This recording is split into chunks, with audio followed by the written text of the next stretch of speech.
Tumulong sila na labanan ang korupsyon sa ilalim ng Marcos Jr. administration. And as we speak, ladies and gentlemen, just February of this year, the Philippine national debt is somewhere around 60+ trillion pesos.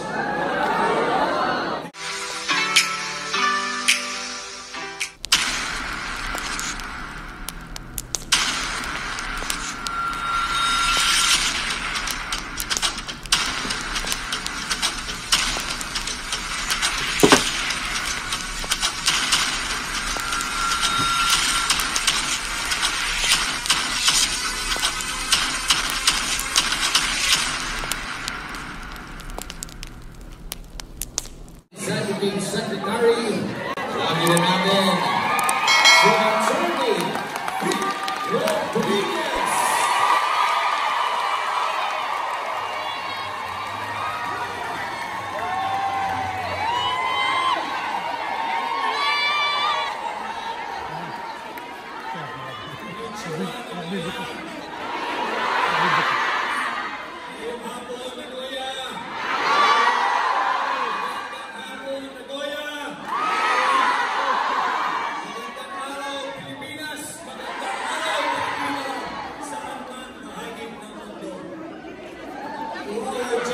Friends here, good afternoon, ladies and gentlemen. I love you too.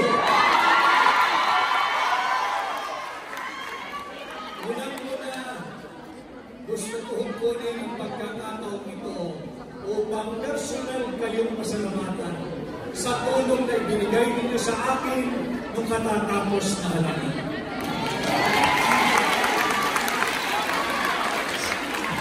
At narinig ko ako kahapon upang magbigay pugay, kilalanin at magbigay respeto sa inyong mga mahal natin overseas Filipino workers.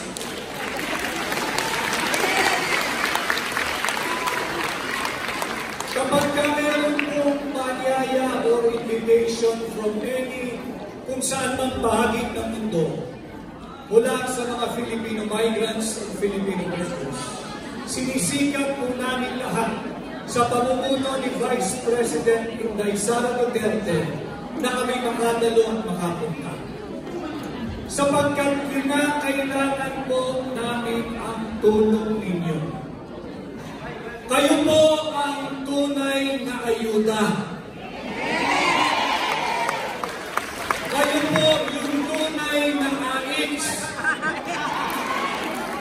Kayo po yung tunay na akal. Subalit, kinakailangan namin ng tulong ninyo upang kausapin din ninyo ang inyong mga mahal sa buhay na naiiwan kagaya namin at nakikipagsapalaran sa Pilipinas upang maituwid ang maraming ito. Kayo pong lahat ay very influential sa inyong pamilya. Kausapin niyo po sila.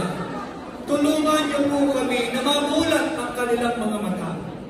Sa nagsusumigaw, sa naghuhumiyaw, sa nakadilat na ebidensya at pagpapatunay na naganap talamak at talagang lantaran ang korupsyon sa ilalim ng Marcos Jr. administration. Kausapin niyo po sila. Huwag silang magpapadala sa 1,000, 2,000, 30,000 ayuda. Hindi po yan ang halaga kung bakit kayo nagpakalayo-layo sa kanila at nakikipagsapalaran sa isang banyagang bayan. Kausapin niyo sila, pag-iusapan niyo sila na pahalagahan ang inyong paghihirap dito sa Nagoya. Tumulong sila na labanan ang korupsyon sa ilalim ng Marcos Jr. administration. And as we speak, ladies and gentlemen, just February of this year, the Philippine national debt is somewhere around 60 plus trillion pesos. This was around February of 2025. That is why we're here, sirs, our friends from Japan, to give honor and respect to our hard-working Filipino workers. To give our report as to the true state of the Philippines. Barely 7 months after that 16.5 trillion pesos more or less national debt, February of 2025. As we speak today, September 21, it's around 17.5 trillion pesos. Pitong buwan lamang after the lapse of 7 months, we've incurred an additional 1 trillion pesos loan. It has cost us an international embarrassment when no less than the President of South Korea personally canceled the 28.7 billion pesos loan of the Korean Embassy back to the Philippines. Bakit po niya minansila? Dalawang bagay na sinabi ng Pangulo ng South Korea. Massive corruption and looting of public funds under Marcos administration. This, my beloved Filipino migrants and Filipino workers, this you have to know. Sapagkat malaking bahagi, tama ho si Dr. Richard Bata, malaking bahagi kung bakit tayo ay kahit paano humihinga pa ang ekonomiya dahil sa inyong remittances. Salamat sa inyong tulong.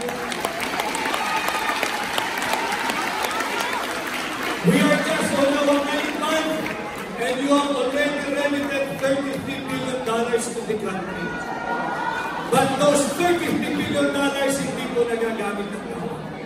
Kaya tulungan niyo po kami, hindi po namin kaya ang laban sa korupsyon ng kabilangan.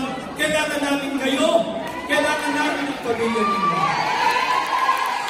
Uli ho, huwag din natin kakalimutan, lagi ninyong isama sa inyong panalangin, sa inyong dasal, ang kaligtasan, ang kalusugan, at ang kalayaan ni Tatay Digong. Huwag natin siyang kalilimutan ng isang mahal na leader ng Pilipinas, ipinagkanulo ng sarili niyang gobyerno at inialay sa naglalaway na kamay ng mga banyaga. Sabay-sabay po natin isigaw, bring home Tatay Digong and bring him home alive. Maraming salamat at magandang hapon po sa ating